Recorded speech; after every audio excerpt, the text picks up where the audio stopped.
اب موو کریں گے عثمانی صاحب کی طرف. سر آپ یہ بتائیں کہ ربا کے حوالے سے جو فیڈرل شریعت کورٹ کا ڈیسیژن ہے اس کے فیصلے پر عمل درآمد کرنے پر پریکٹیکلی کیا کیا مشکلات کیا کیا چیلنجز ہیں اور اس کو کیسے قابو پایا جا سکتا ہے؟ جی سر.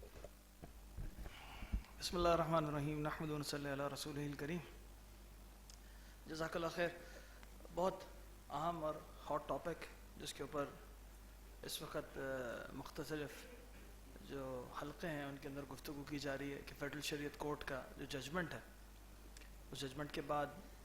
مختلف جگہوں سے کچھ عرصے کے بعد اپیلز کا آ جانا, اس کے بعد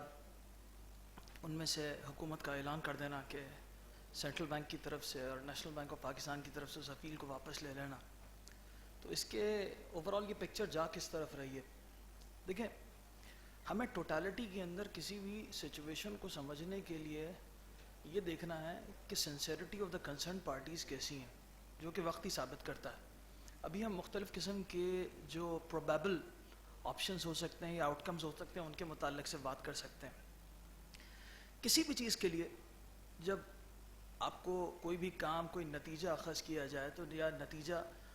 چاہتے ہوں تو اس نتیجے کو چاہنے کے لیے سب سے پہلے ایک اسٹریٹجی ڈیوائز کی جاتی ہے, اس کے بعد آپریشنل مائل سٹونز ڈیوائز کیے جاتے ہیں, اس کا ایک پلان بنایا جاتا ہے. گھر کا بجٹ ہوتا ہے مہینے کا, سال کا, آرگنائزیشن بنتی ہے, آرگنائزیشن کا بجٹ ہوتا ہے, اس بجٹ کے سلسلے میں ایک پلاننگ بنائی جاتی ہے اور اس کو پیریوڈیکلی ریویو کیا جاتا ہے اور اس کے اندر چھوٹے مائل سٹونز بنائے جاتے ہیں, بڑے مائل سٹونز بنائے جاتے ہیں. اسی طریقے سے ملک کے اندر بھی کسی بھی معاملے کے اندر آپ نے دیکھا پچھلے عرصے کے اندر متعدد بار 5 سالہ منصوبے بنے اور اس کے متعلق پھر پتہ چلا کہ وہ کیسے ہوئے اور کیا ہوئے.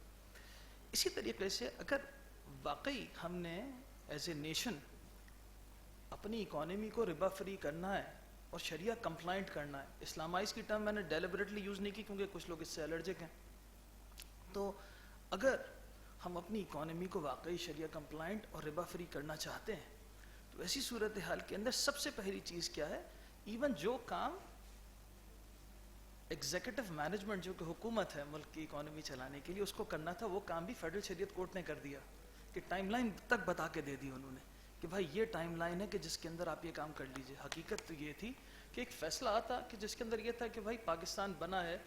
قائد اعظم رحمۃ اللہ نے جس وقت اسٹیٹ بینک افتتاح کیا اس وقت انہوں نے بتا دیا کہ ہمارا اکنامک سسٹم کیا ہونا چاہیے. تو جب یہ ساری بات اس دن سے شروع ہے جس مقصد کے تحت یہ ملک بنا, جس کو بنانے والے جو قائد تھے انہوں نے یہ بات بتا دی کہ آپ کا اکنامک سسٹم کیسے ہونا چاہیے, تو اس کے بعد پھر کوئی ضرورت نہیں رہ جاتی تھی ہمارے پاس کہ ہم کسی دوسری طرف جائیں. بہرحال اس کے بعد بھی ہمارے پاس بہت سارے ایکسکیوزز, کیونکہ ایکسکیوز تو ہمیں اگر نہ کرنا ہو تو بہت سارے ملتے رہتے, تو یہاں پر بھی ملتے رہے. اب فیڈرل شریعت کورٹ نے جو ارلی 1990 کے اندر ڈیسیشن آیا, اس کے بعد سے اپیل اور اس کے بعد کے پورے پروسیس کے بعد انہوں نے دیکھا کہ یہ کام بھی گورنمنٹ کی طرف سے انفارچونیٹلی نہیں ہو پا رہا, تو انہوں نے ٹائم لائن تک بنا کے دے دی. لیکن یہ صرف وقت بتائے گا. امپیڈمنٹ آنیسٹلی اسپیکنگ ہر کام میں ہوتا ہے. میں گھر سے یہاں تک پہنچا ہوں تو راستے کے اندر 10 امپیڈمنٹس تھے, ہر کارنر کے اوپر, ہر یو ٹرن کے اوپر مجھے ایکسکیوز مل سکتا تھا کہ میں واپس لے لوں کیونکہ آگے ٹریفک جام ہے یا آگے مارکیٹ لگی ہوئی ہے, لیکن اگر مجھے آنا ہے تو پھر میں پہنچ سکوں گا. Same as the case with this work کہ گورنمنٹ کو چاہیے کہ پلان, اب دیکھیے ایک ادارے یا 2 ادارے سے ایون اگر 10 لوگوں نے اپیلیں کی ان میں سے 9 نے اپیلز واپس لے لی, لیکن ایک اگر اٹک گیا تو معاملہ اٹک سکتا ہے. لیکن اگر مجھے کوئی کام کرنا ہے تو وہ